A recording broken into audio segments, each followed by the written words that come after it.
आठगड़ महोत्सव पड़िया गत वर्ष बाली माटी पड़िया पर बर्तमान महोत्सव पड़िया उच्चा हो जाइए।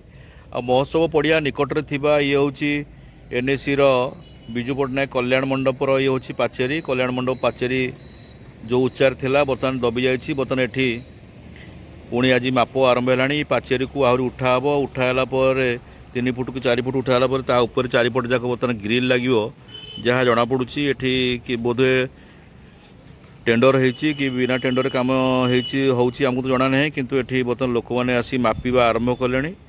तेणु जदिबा पाचेरी रही माटी सांगे 3.5 फुट 4 फुट 4 फुट 4.5 फुट भितर पाचेरी रही।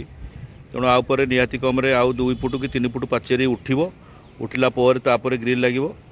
जेहेतु महोत्सव पड़िया उच्चा हो गला तेणु निहाती कम ये विजु पट्टनायक कल्याण मंडपर जो पाचेरी 4 फुट जाक बर्तमान आउ थे रिनोवेशन करने को जाऊँच।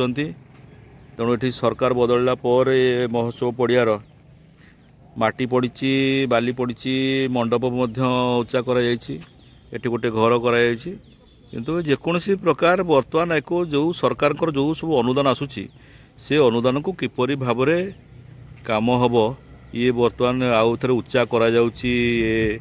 महोत्सव पड़िया निकट थिबा पाचेरी को आउ थे उच्चा कर व्यवस्था करा जाउची। ब्यूरो न्यूज उदय लावण्य।